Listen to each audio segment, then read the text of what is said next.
mmoja ameponea kifo huko kanisa la AIPCA Gatundu alipokamatwa na waumini kwa kuwa mmoja wa vijana wa kulipwa waliotumwa kuharibu mkutano wa kanisani wa Rigathi Gachagua, ambapo kina mama wameishia kurushiwa vitoza machozi vya tear gas ndani ya kanisa. Kama unavyoona kwenye video hizi, maafisa wa polisi walitupa vitoza machozi hivyo ndani ya kanisa na kulazimisha kina mama na watoto kukimbilia maji na kufikicha macho kwa uchungu, katika kisa ambacho sio cha kwanza kufanyikia Rigathi Gachagua akiwa kanisani.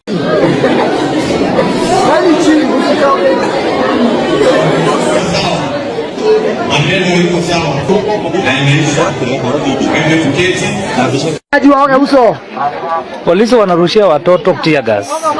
Very disturbing. Watoto waoge macho. Polisi wanaendelea kurusha tear gas kwa church. We are in church at the moment at AIPCA in Gatundu South. Polisi wamerusha tear gas ndani ya church na iko na shule ya wanafunzi. Share and make sure William Ruto sees this. This bad habit. Anaongea kuhusu watoto na shule.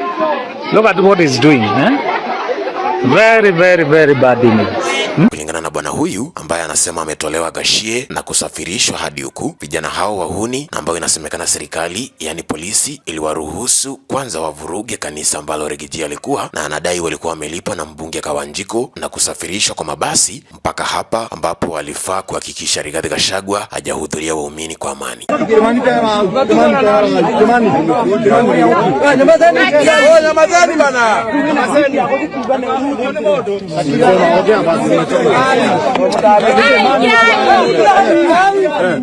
Umetoka Gasie. Haya, anza hiyo.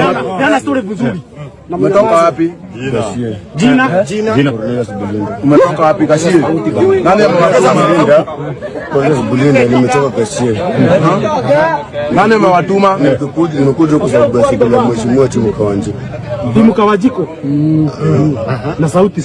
Naongea kwa sauti ndio vizuri. Nimekuja kwa sababu ya mheshimiwa Kawanjiko. Mtanizo likae. Hapana, simama hivyo.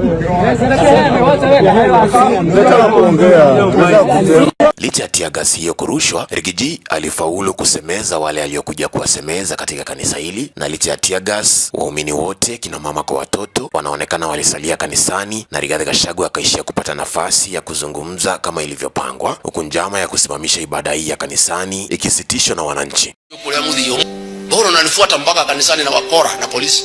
Rigiji akitoa ujumbe wake kwa Rais William Ruto moja kwa moja na kusisitiza kwamba hao vijana kwa mara nyingine walikuwa wametumwa kwa ruhusa ya Ruto, na anamwambia Rais William Ruto kwamba sio vyema yeye kuendelea kumfuata kila anakoenda, haswa nyumbani kwao Mlimani, wakati alishafanya alichotaka cha kumtorosha ofisini licha ya kuwa alimsaidia yeye Ruto kuchaguliwa. Polisi kuliko kuja kulinda Wakristo, mnalinda wakora.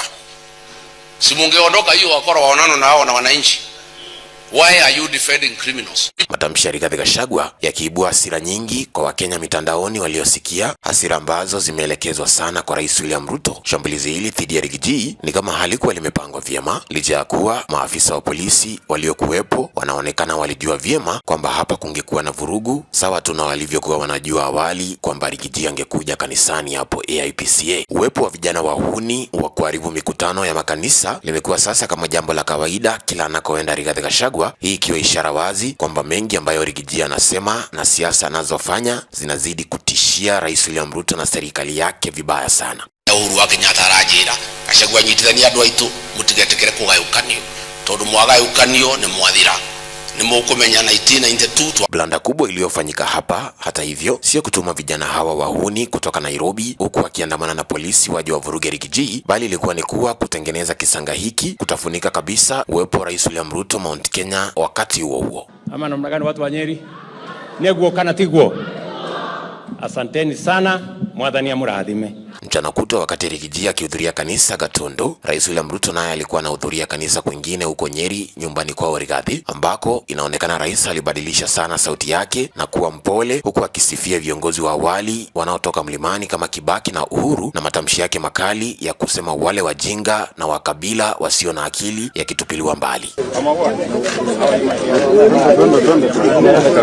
Sasa baada ya vijana hao wa kutoka Gashie kushindwa kabisa kuvuruga kanisa la Rigathi Rigathi Gachagua walivyokuwa wametumwa. Kile ambacho wametimiza ni kuleta mjadala mkali wa trending kuhusu Rigiji na shambulizi hili na kuzuia wengi wasijadili ama kujiuliza kuhusu ni nini Ruto alikuwa anafanya huko Nyeri. Najua kuna watu wanafikiria ya kwamba wanaweza kulete siasa ndogo ndogo, kelele ati waharibu ile msingi tumejenga. Hiyo haiwezekani.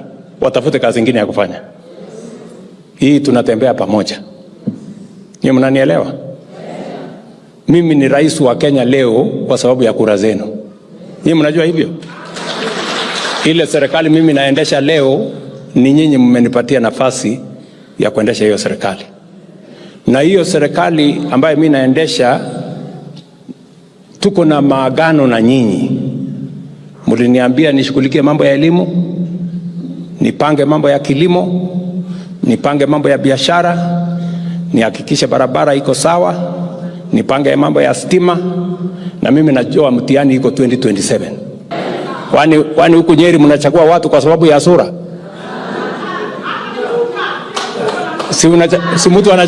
Si mtu anachaguliwa kwa ile kazi atafanya. Kurejelea kwa Rais William Ruto Nyeri bila shaka kulilenga kuibua gumzo la kisiasa, hasa kwa sababu alijua vyema watu wa Nyeri ni wakarimu, hawangempigia mayowe kuondoka akizungumza ama hata kumkumbusha one time, na basi hii ingekuwa picha bora baadaye katika taarifa za Citizen TV kwake yeye rais kuonyesha wananchi wote na wapinzani wake kuwa bado ana ufunguo wa kuingia Mlima Kenya kama anavyotaka. Mimi nilikuwa waziri wa kilimo wa Mwai Kibaki. Na wakati nilikuwa waziri wa kilimo wa Mwai Kibaki, sio eti nilikuwa nimechaguliwa na yeye kwa chama moja. Hapana. Tulikuwa tumechaguliwana chama tofauti. Mzee Mwai Kibaki hakujali ya kwamba nilikuwa nimechaguliwa na chama ingine.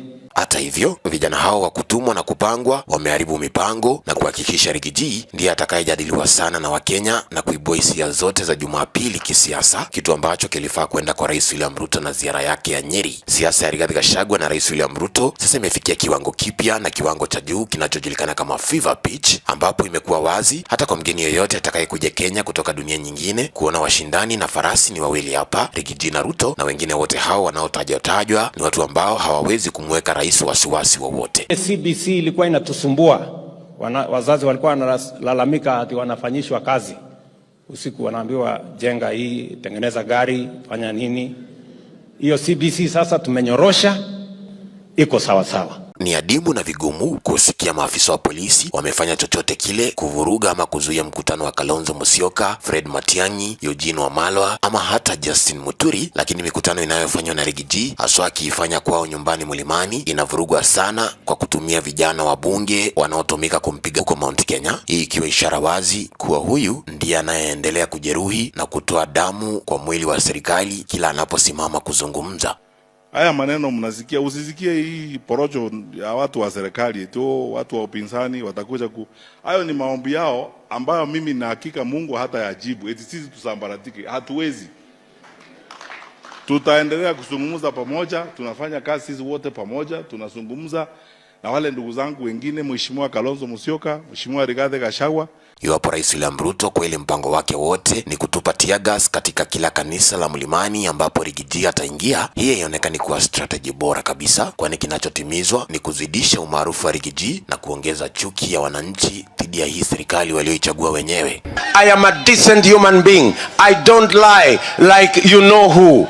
Rais William Ruto kurudi Mount Kenya sio kitu ambacho kinafanyika tu out of nowhere, bali anaonekana kuwa matokeo ya makosa na mtu ambaye anajaribu kusafisha kosa lake bila kuonekana hadharani. Ruto sasa yupo katika njia panda ambapo amegundua ghafla kule alikoenda kwa wana ODM halipo analotafuta huko, na hata kama atafaulu kushikanisha chama hicho kisalie kimoja mpaka mwisho, hao wana ODM hawajajipanga vyema kiasi kwamba watamsaidia kuchaguliwa tena, na iwapo ataendelea na hii kampeni ya kutupa Mlima Kenya na kuachia Rigathi Gachagua atawale kwao, Rais Ruto anagundua kwamba huenda akapelekwa nyumbani asubuhi, kwani hiyo itakuwa ni watu wake wa Rift Valley pekee wanaompa kura, huku wale wengine wa Magharibi na Nyanza wakiendelea kulumbana na kupigania mambo madogo madogo. Sasa akirudi Mount Kenya, Ruto anarudi kwa mpango na anakuja bila watu ambao wanajua wameshapoteza umaarufu wao kwenye ground, watu ambao kawaida angekuja nao wangepiga kupigiwa mayowe, huku badala yake akiandamana na wanasiasa ambao bado hawajajichafulia jina kwenye ground Mount Kenya sana, kama Mutahi Kagwe, waziri wa zamani wa afya, na gavana Mutahi Kahiga ambaye anajulikana sana kwa kuwa gavana wa upande wa Rigathi Gachagua. Kila Rais William Ruto anapoingia katika sehemu kwa kuhakikisha amechuja viongozi wasiokuwa na umaarufu hapo na kuchukua wale ambao ndio trending, huwa ni njia yake ya kujaribu kujiuza kwa wananchi wa sehemu hiyo, na kumuona sasa anajongelea Nyeri, kitu ambacho amepunguza sana tangu afukuze Rigiji. Ni ishara wazi ya mabadiliko ya kimawazo na kimaamuzi ambayo yanazidi kufanyika usiku na mchana katika ikulu ya Nairobi. Hata Profesa Kithure Kindiki mwenyewe sio rahisi awe katika msafara wa Rais William Ruto wakati Ruto akiamua kurudi Mount Kenya West ndani, kwani anajua Kindiki kila anapoonekana na wakaazi anawakilisha usaliti ambao ulifanyikia mtoto wao Rigathi Gachagua mwaka mzima wa 2026.